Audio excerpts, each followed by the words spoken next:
नमस्कार दोस्तों, योग ट्यूब में एक बार फिर से आप सभी का स्वागत है। आज योग दिवस है और योग दिवस की आप सभी को ढेरों शुभकामनाएं। आज हम सब ने भी योग करके आज के दिन को सेलिब्रेट किया और शुरुआत हमने की एक हल्के से वार्म अप से, जिसमें हमने अपने लेग स्ट्रेच किए और हमने किए कुछ स्पाइनल ट्विस्ट।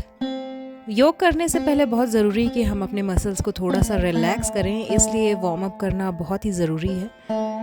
इसके बाद हमने की थोड़ी सी बैक बेंडिंग, और क्योंकि ये सभी नॉन योगीज़ हैं, इन्हें थोड़ी सी तकलीफ़ हुई, पर इनका परफॉर्मेंस वाकई काफ़ी अच्छा था। इसके बाद हमने थोड़ी सी फॉरवर्ड बेंडिंग की और नीचे ग्राउंड को टच ना करने की बजाय मैंने पीठ सीधी रखने को टारगेट बनाया था और सभी ने बहुत ही अच्छी कोशिश की।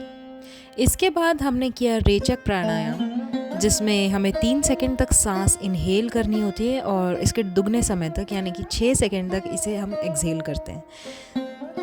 यहाँ पर जो लोग हाथ उठा रहे हैं वो ये बता रहे हैं कि 6 सेकंड के पहले ही इनकी सांस इन्होंने रिलीज़ कर दी थी। उसके बाद मैंने इन्हें अपने लंग्स पे कंट्रोल करने का सुझाव दिया। मैंने सभी को बताया कि अपने नॉस्ट्रिल्स को पूरी तरीके से ना खोल के धीरे धीरे सांस इनहेल और फिर से दुगने समय तक सांस को आराम से एक्सहेल करें। सही तरीका जानने के बाद सभी ने एक बार फिर से कोशिश की और इस बार जो लोग सांस ज़्यादा देर तक इनहेल और ज़्यादा देर तक एक्सहेल कर पाए थे, उनकी संख्या काफ़ी ज़्यादा थी। प्राणायाम योग का एक बहुत ही इम्पॉर्टेंट हिस्सा है, इसलिए हर रोज़ हमें किसी एक प्रकार के प्राणायाम को अपने रूटीन में ज़रूर शामिल करना चाहिए, चाहे वो रेचक प्राणायाम हो या फिर नाड़ी शोधन प्राणायाम, अनुलोम विलोम या कोई भी और प्राणायाम। इसे हमने कम से कम 2 से 3 बार और रिपीट किया और उसके बाद हमने ट्रांजिट किया अपनी नेक्स्ट प्रैक्टिस पे, जो कि थी हृदय मर्म। हृदय मर्म एक ब्रीदिंग एक्सरसाइज ही है जो हार्ट के लिए बहुत ही हेल्दी मानी जाती है, और इसके लिए हमें अपने हाथों को कुछ इस तरीके से एक दूसरे से बांधकर सांसें इनहेल और एक्सहेल करनी होती है। अपने लास्ट वीडियो में मैंने हृदय मर्म को बहुत ही अच्छी तरीके से एक्सप्लेन किया है, और अगर आप इसे समझना चाहते हैं तो आई बटन पर टैप करके इसे देख सकते हैं।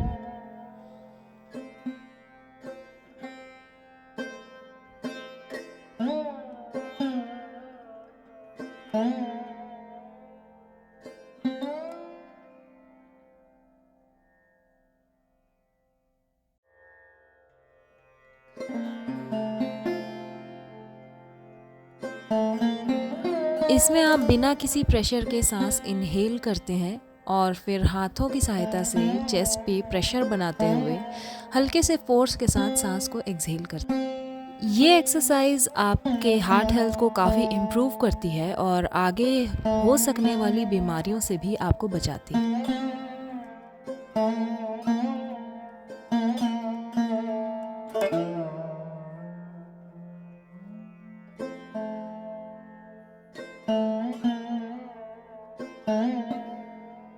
इसके बाद हमने की एक पावर ब्रीदिंग एक्सरसाइज। ये पावर ब्रीदिंग आपके लंग्स के लिए बहुत ही इफ़ेक्टिव है, लेकिन ध्यान रखिए कि हाई ब्लड प्रेशर वाले लोग इसे ना ही करें तो बेहतर है, या अगर करना भी चाहें तो इसे बहुत ही कम रेपिटिशंस में करें। जैसे कि मैं हमेशा 10 रेपिटिशंस सजेस्ट करती हूँ, लेकिन अगर आप हाई ब्लड प्रेशर के मरीज़ हैं तो इसे आप 4 से 5 बार ही करें। इसके लिए हमें 3 सेकंड्स तक सांस को इनहेल करना, 4 सेकंड तक उसे अंदर ही होल्ड करना और फिर 5 सेकंड तक इसे धीरे धीरे रिलीज करना होता है।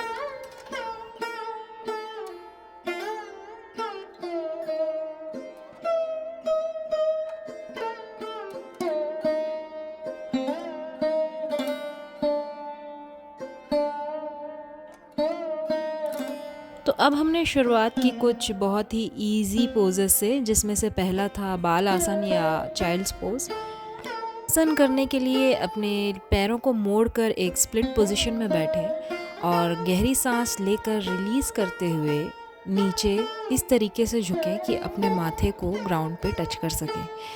बाल आसन एक बहुत ही बेसिक और शुरुआती आसन है जो आपकी पूरी बॉडी के स्ट्रेस और स्ट्रेन को अच्छी तरीके से रिलीज़ करता है और आपकी बॉडी को आगे के सेशन के लिए तैयार करता है।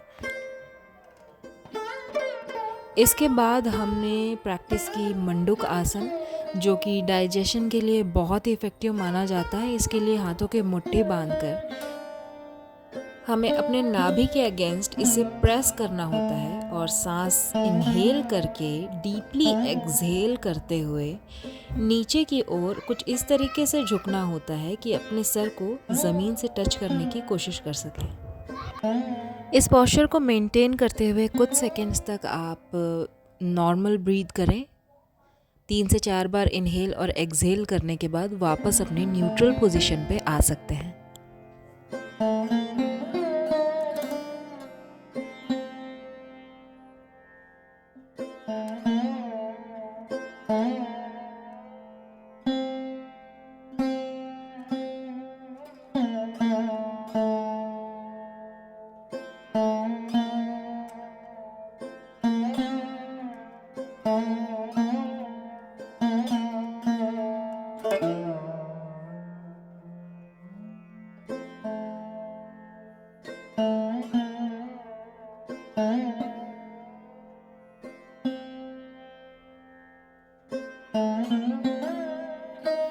क्योंकि आज के इस सेशन में बहुत सारे लोग नॉन योगीज़ थे, यानी कि जो योगा प्रेफर नहीं करते हैं, इसलिए मैंने अपने शेड्यूल में बहुत ही इजी आसन रखे हैं।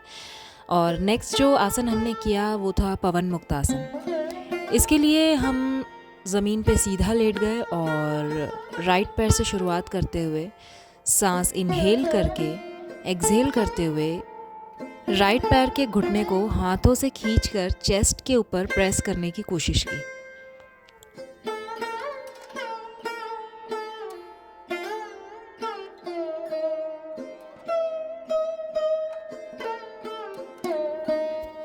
पवन मुक्त आसन आपके डाइजेस्टिव ट्रैक में फंसे गैस या फिर बदहज़मी को बहुत ही अच्छे से रिपेयर करने की ताकत रखता है।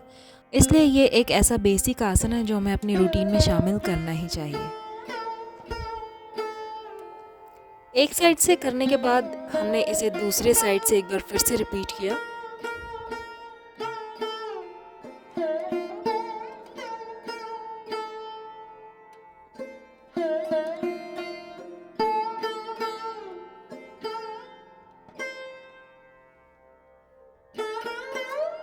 सिंगल पैर के अलावा पवन मुक्त आसन को दोनों पैरों को ऊपर चेस्ट से टच करके भी किया जाता है और यही हमारा अगला प्रैक्टिस भी था।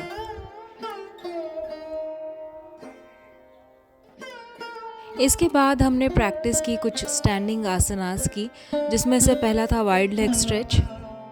इसमें हमने दोनों पैरों को अपने बॉडी की स्ट्रेचेबिलिटी के हिसाब से पैरों को एक दूसरे से दूर स्ट्रेच करने के बाद हमने सामने की ओर झुक के पीठ को सीधी रखते हुए ग्राउंड को टच करने की कोशिश की।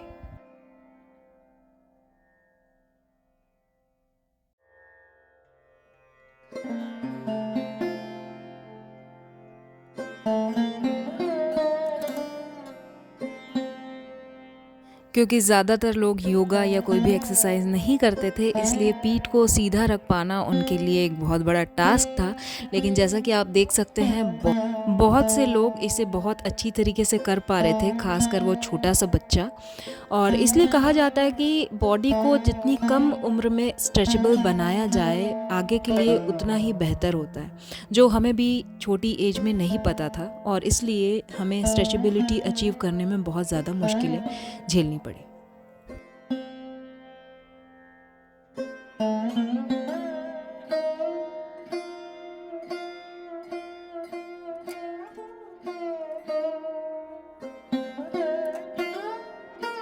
और इस अच्छे लेग स्ट्रेच के बाद मैंने सभी से कहा कि आप तुरंत एक कंसंट्रेशन की प्रैक्टिस करिए, एक पैर पे बैलेंस बनाने की कोशिश करिए, जिसे हम कहते हैं वृक्षासन।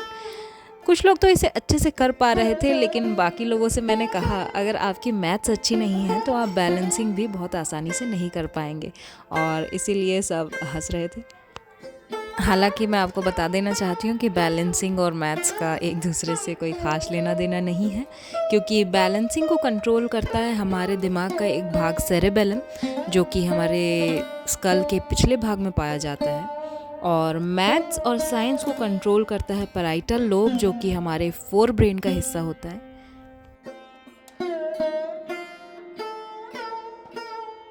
अब हमने प्रैक्टिस की वॉरियर पोज की, जो कि थोड़ा सा डिफ़िकल्ट तो है, पर ये बैलेंसिंग और थाइस के लिए बहुत ही अच्छा आसन है। इसके लिए बस आपको अपने एक पैर को 90 डिग्री पे मेंटेन करना है और दूसरे पैर को पीछे की ओर सीधा स्ट्रेच करना है।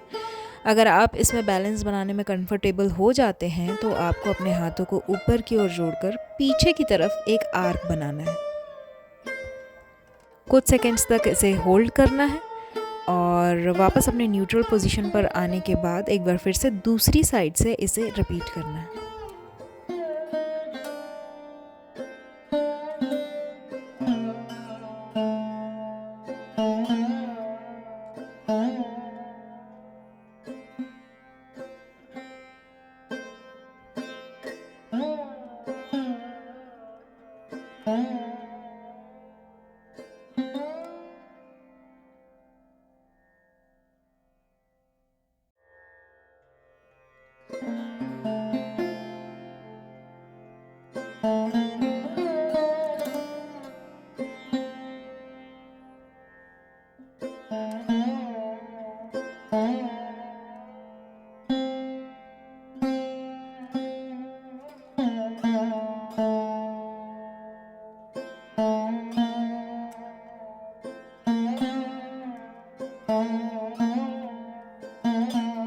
इसके बाद हमने प्रैक्टिस की पश्चिमोत्तानासन की, लेकिन क्योंकि मुझे पता था कि यहाँ पर ज़्यादातर लोग योगा नहीं करते हैं, इसलिए पीठ को सीधे रखने के लिए मैंने उन्हें पैर को थोड़ा सा ऊपर की ओर उठाने के लिए कहा। पश्चिमोत्तानासन में अक्सर हम आगे की ओर झुकने के लिए या अपने पैर को छूने के लिए अपने पीठ को मोड़ लेते हैं, लेकिन ये इसे करने का सही तरीका नहीं है। आपको सांस इनहेल करना है और एक्सहेल करते हुए आपको नीचे की ओर झुकना है, जिसमें आपकी पीठ बिल्कुल सीधी रहेगी, पेट अंदर की ओर खिंचा हुआ और आपके पैरों से पूरी तरीके से टच होना चाहिए। हालांकि शुरुआत के लिए ये बिल्कुल भी इजी नहीं है, क्योंकि ज़्यादातर लोगों में हैमस्ट्रिंग्स टाइट होते ही हैं। इसलिए इसे शुरू करते हुए आपको अपने पैरों को उठाकर अपने चेस्ट को उससे टच करने की कोशिश करनी चाहिए और धीरे धीरे इसे सामने की ओर स्ट्रेच करना चाहिए।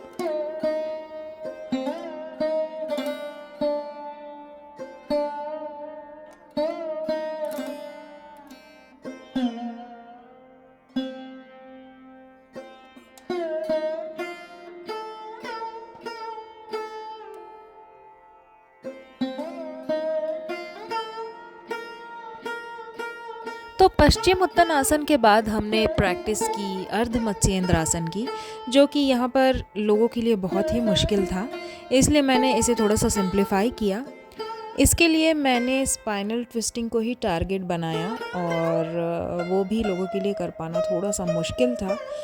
तो आसनों में आज हमने इतना ही किया और लास्ट में हमने की एक ब्रीदिंग एक्सरसाइज फिर से, जिसका नाम है भ्रस्तिका। भ्रस्टिका एक ऐसी ब्रीदिंग एक्सरसाइज है जिसमें हम सांस को आवाज़ के साथ पूरे फोर्स के साथ अंदर लंग्स में लेते हैं, और इसकी खासियत ये है कि ये लंग्स की कैपेसिटी को बहुत ज़्यादा इम्प्रूव करता है। साथ ही ये गले में अगर कोई खराश है, और उसके अलावा ये बहुत ही बेनिफिशियल है आपके थायराइड ग्लैंड के लिए, जो कि आजकल बहुत ही बड़ा इशू बना हुआ है इंडिया में, इसलिए इसे आपको प्रैक्टिस करना ही चाहिए। अरे हाँ, बीच में मैं ये बताना भूल गई कि हमने की थी एक छोटी सी बैलेंसिंग एक्सरसाइज, जिसमें हमें अपने पूरे बॉडी को सिर्फ अपने बट के एक पॉइंट पे बैलेंस करना होता है। जैसा कि आप देख सकते हैं, सारे लोगों ने इसे बहुत आसानी से कर लिया था और ये बहुत ही रिलैक्सिंग एक्सरसाइज है, ख़ासकर फीमेल्स के लिए। ये आपके स्ट्रेस को दूर करने में आपकी बहुत मदद करता है और पीरियड्स के पेन के लिए भी बहुत ही इफ़ेक्टिव है।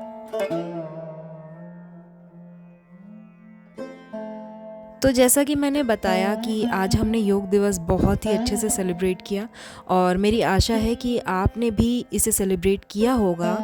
अगर अभी भी आप योग की इम्पोर्टेंस को नहीं समझ रहे हैं तो मैं आपको ये बता देना चाहती हूँ कि योग इंडिया में ही जन्मा है, लेकिन यहीं के लोग इसे सीरियसली नहीं लेते हैं। इंडिया से ज़्यादा इसकी इम्पोर्टेंस बाहरी लोग जानते हैं और जैसा कि आप देख भी रहे होंगे कि यूएस में आज मोदी जी योगा परफॉर्म करने वाले हैं। मेरी आपसे उम्मीद है कि आप भी इसे अपने रूटीन में ऐड करेंगे। धन्यवाद।